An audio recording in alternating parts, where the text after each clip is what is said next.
Hello दोस्तों, Kerala vlog भाग 6 में आपका हार्दिक स्वागत है। आज की मुलाकात में भी हमेशा की तरह अगर आप मुझे ध्यान से सुनते रहें तो आप हिंदी और उर्दू के अनेक शब्द सीखेंगे, उनका सही उच्चारण जानेंगे और सेंटेंसेस में उनका इस्तेमाल कैसे करते हैं ये भी जान जाएंगे। और अगर आप ये जानना चाहते हैं कि भारत की पहली मस्जिद देखने जाएं तो कैसे जाएं, तो मैं आपकी सहायता आज करने वाला हूं, आपको बताने वाला हूं, बल्कि दिखाने वाला हूं बहुत कुछ उस सफ़र से संबंधित जो हमने भारत की सबसे पुरानी मस्जिद चेरामन जुमा मस्जिद देखने के लिए किया। हम पहुंचे एर्नाकुलम। एर्नाकुलम का ये नज़ारा देखिए आप। हम ट्रेन से गए, आप चाहें तो ट्रेन से जाएं, बस से जाएं या हवाई जहाज़ से जाएं, पहुंच जाएं एर्नाकुलम। हम भी पहुंच गए एर्नाकुलम और रात गुजारी स्टेशन के पास ही एक होटल में। थोड़ी थोड़ी बारिश हो रही थी और बारिश ना भी होती तो भी हम स्टेशन के आसपास ही रहते हैं जहां कहीं भी घूमने जाते हैं। दिसंबर का महीना है, पंखे चल रहे हैं, देख लीजिए सामने। स्टेशन का नज़ारा है, शाम का वक्त है। तो यहाँ से बाहर निकलकर हम एक होटल में पहुँचे, वही पास में है। हमने ढूंढ लिया था, 4-5 होटल्स देखे, फिर उनमें से एक पसंद किया, रात गुजारी, सुबह निकल पड़े मेट्रो स्टेशन की तरफ। जी हाँ, ये रेलवे स्टेशन के बाहर का नज़ारा है और यही हमारा होटल था और ये मेट्रो ट्रैक है, आप देख रहे हैं ऊपर। तो हमने वहाँ से मेट्रो ली और जिस स्टेशन से मेट्रो ली, ये स्टेशन एर्नाकुलम स्टेशन के पास है और इस स्टेशन का नाम है एर्नाकुलम साउथ। साउथ शब्द को वहाँ सौत हमने लिखा हुआ देखा, सौत यानी डबल त था हिंदी में और त के नीचे हल चिन्ह भी लगा हुआ था। खैर, तो हमने मेट्रो ट्रेन पकड़ी वाइटिला हब जाने के लिए। वाइटिला हब बस स्टेशन, जी हाँ, वाइटिला हब वहाँ पर एक इलाके का नाम है, वहाँ एक बस स्टेशन है, बस स्टैंड है, वहाँ से हमने बस लेनी थी। तो हमने ये मेट्रो पकड़ी। हमें बता दिया गया था होटल के रिसेप्शन से कि हम वाइटिला स्टेशन पर उतर जाएं मेट्रो से। तो हमने मेट्रो स्टेशन पर आकर दाखिल होने के बाद एक तो अलग सा एक्सपीरियंस हुआ, हमें अलग तरह का एक अच्छा सा अनुभव हुआ। बहुत साफ़ सुथरा शहर है और मेट्रो भी बहुत ज़्यादा भीड़ भरी नहीं मिली हमें दिल्ली की तरह, खाली खाली स्टेशंस और कम कम लोग। और उसके बाद हमने ट्रेन जो पकड़ी और ट्रेन पकड़कर हम ट्रेन से बाहर के नज़ारे देखने में भी मसरूफ़ हुए। लेकिन ये जो आप सामने देख रहे हैं ये स्टेशन से नीचे का नज़ारा है। अभी यहाँ से हम ऊपर चढ़ेंगे और फिर ट्रेन का सफ़र शुरू होगा। ये यहाँ आसपास बहुत सारे होटल्स हैं, यहाँ सब तरह का खाना मिल जाता है।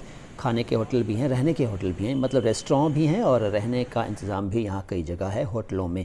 एर्नाकुलम साउथ, यहाँ हमने ऊपर दाखिल होकर, पहले अंदर दाखिल होकर फिर ऊपर जाकर प्लेटफॉर्म पर थोड़ी देर आसपास का नज़ारा देखा, लुत्फ़ लिया और इतनी ही देर में ट्रेन आ गई। ट्रेन बहुत लंबी नहीं होती है दिल्ली की मेट्रो ट्रेन की तरह, छोटी सी ट्रेन होती है। वहाँ पर शायद 3 बोगीज़ थीं, लेकिन हमें इससे क्या, चाहे 3 हों, चाहे 4 हों, चाहे कितनी भी हो, हम तो वहाँ घूमने गए थे। खैर, हम वहाँ जब खड़े हुए थे तो हमने वहाँ कुछ बातें नोट की जो हमें काफ़ी प्रभावित कर गई, उनका जिक्र आगे करूँगा। ये देखिए, मेट्रो ट्रेन आ गई और ये थोड़ी सी आपको सूनी सी ट्रेन लग रही होगी। दिल्ली की जो ट्रेनें हैं वो बहुत तड़क भड़क वाली हैं। खैर, इससे क्या फ़र्क पड़ता है। ट्रेन में सवार हुए, ट्रेन चल पड़ी हमें लेकर वाइटिला स्टेशन की तरफ। उससे पहले भी बीच में शायद 2 स्टेशन आए थे मेरा ख्याल है, अब मुझे एग्जैक्ट याद नहीं है। लेकिन ये देखिए कितना खूबसूरत नज़ारा है। हमें बता दिया गया था कि मेट्रो से जाएं तो वक्त बचेगा वरना ट्रैफिक जैम में फंस सकते हैं, इसलिए हमने ऑटो लेना मुनासिब नहीं समझा और मेट्रो का मज़ा लेने के लिए मेट्रो में सवार हो गए। और आप लोग भी जब जाएं तो आप लोग मेट्रो का भी मज़ा लें, ऑटो की भी ज़रूरत हो तो उसका भी मज़ा लें और इस तरह से अपने सफ़र को एंजॉय करें। हमने भी बहुत एंजॉय किया। अब हम देखिए जा रहे हैं उस स्टेशन की तरफ जिसका नाम हमने आपको अभी बताया, वाइटिला हब। लेकिन आसपास ये ज़रा देखते चलिए कितना अच्छा लग रहा है इस शहर का नज़ारा, एर्नाकुलम का नज़ारा, आपको भी यकीनन अच्छा लगेगा। और अब हम कुछ देर के बाद बस में बैठेंगे और पहुंच जाएंगे उस छोटे से सफ़र को करके उस जगह, उस मस्जिद में जिसका नाम हमने आपको बता दिया, चेरामन जुमा मस्जिद। मैं सोचता हूं कि उस मस्जिद को भारतीय मुसलमानों का एक तीर्थ होना चाहिए, मतलब भारतीय मुसलमानों को उसको एक तीर्थ स्थान की तरह से ट्रीट करना चाहिए, क्योंकि भाई पहली मस्जिद है, लगभग 1400 साल बल्कि उससे भी ज़्यादा समय हो गया उसको बने हुए और 629 यानी 629 ईस्वी में बनी थी वो मस्जिद।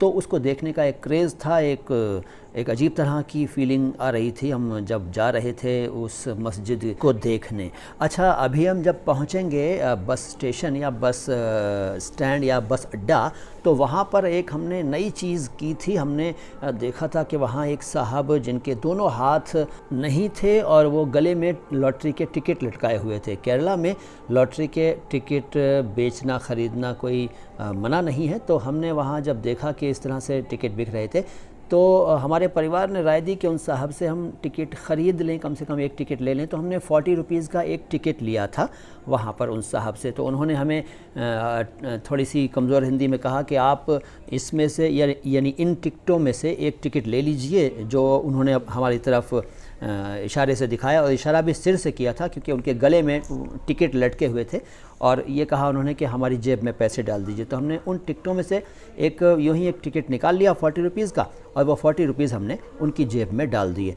बाद में जानते हैं क्या हुआ? उस टिकट में इनाम निकल आया भाई, 500 रुपये का प्राइज़ निकल आया।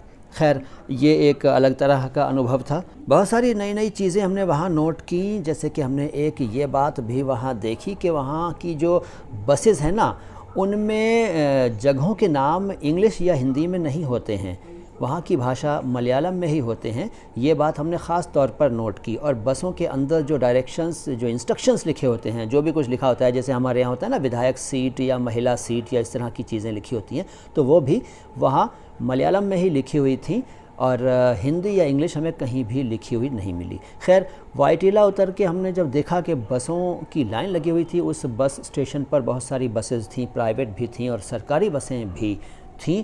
और एक बात और हमने नोट की कि वहाँ अनेक बसें ऐसी होती हैं जिनमें खिड़की में शीशे नहीं होते, एक ख़ास तरह के पर्दे होते हैं, और वो पर्दे भी अगर कोई पहली बार देखे तो उसको लगता है कि पर्दे वर्दे कुछ नहीं है और ये तो एक बेकार सी खिड़कियां हैं जिनमें शीशे तक नहीं लगाए गए हैं, लेकिन दरअसल वहाँ पर्दे होते हैं जो ऊपर से नीचे की तरफ खींच लिए जाते हैं। खैर, ये जो आप नज़ारा देख रहे हैं ये वाइटिला स्टेशन का है। हम स्टेशन पर जब ट्रेन से उतर गए तो इस तरह से फ़ोटोग्राफ़ी और वीडियोग्राफ़ी करते रहे, और उसके बाद हम नीचे उतरकर वहीं पास में जो बस स्टैंड है वहाँ चले गए, बस स्टेशन है।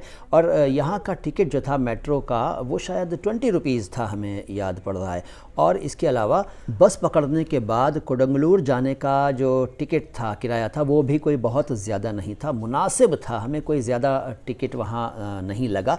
वहाँ हमने कोई ऐसी ख़ास महंगाई नहीं देखी, वहाँ खाने पीने की चीज़ें भी मुनासिब रेट में मिल रही थी, और बाकी चीज़ें भी कोई ऐसी महंगी नहीं थी। अगर हम टैक्सी लेते, कैब लेते तो यकीनन ज़्यादा ख़र्च होता, लेकिन हमने मुनासिब नहीं समझा। ये देखिए बसें खड़ी हुई हैं, खूबसूरत बसें हैं, इनमें अंग्रेज़ी में ऊपर तो बस कंपनियों के नाम या कुछ जगहों के नाम लिखे हैं, लेकिन कहाँ से कहाँ जा रही हैं इसके जो बोर्ड्स होते हैं ना आगे लगे हुए हैं इनमें, वो उन्हीं की भाषा में है, यानी मलयालम में है, और हिंदी या इंग्लिश वहाँ हमें उनमें नहीं मिली। और इस चीज़ से हमें बहुत थोड़ी सी परेशानी भी हुई, लेकिन वहाँ के लोग बहुत हेल्पफुल हैं, बड़े मददगार हैं, तो हमें कोई ख़ास इसका एहसास नहीं हुआ कि हम उसको पढ़ नहीं पा रहे हैं।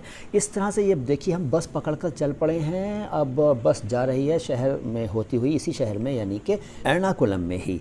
अभी हम आपको दिखाएंगे लुलु मॉल। जी हाँ, वहाँ भी लुलु मॉल है, बल्कि मैं समझता हूँ शुरुआत ही वहाँ से हुई है लुलु। ये देखिए लुलु मॉल सामने दिखाई पड़ रहा है आपको, एकदम सामने देखिए, ये भव्य इमारत है। वहाँ पर हम हालांकि अंदर नहीं गए, लेकिन काफ़ी लंबा चौड़ा बाहर से भी नज़र आ रहा था। ये स्टेशन है मेट्रो का जिसका नाम है एडापल्ली। एडापल्ली दरअसल इस इलाके का नाम है। यहाँ हम बाद में भी आए, और एक चर्च है यहाँ बहुत बड़ा, उसका भी आपको बताएंगे, वहाँ के भी नज़ारे बाद में किसी एपिसोड में दिखाएंगे। तो खैर, ये मेट्रो स्टेशन चूँकि सामने नज़र आया तो मैंने बता दिया। देखिए ये आ गई जुमा मस्जिद, चेरामन जुमा मस्जिद। चुटकियों में नहीं पहुँच गए थे, टाइम लगा था थोड़ा सा, लेकिन फिर भी वहाँ के वीडियो में बीच के रास्ते के वीडियो नहीं रिकॉर्ड कर पाया, इसलिए मैं आपको डायरेक्ट यहाँ के नज़ारे दिखा रहा हूँ। यह है चेरामन जुमा मस्जिद। इसके बारे में और इसकी महत्ता के बारे में मैं आपको अगले एपिसोड में, इस सीरीज़ के अगले एपिसोड में बताऊँगा, उस एपिसोड को भी देखिएगा।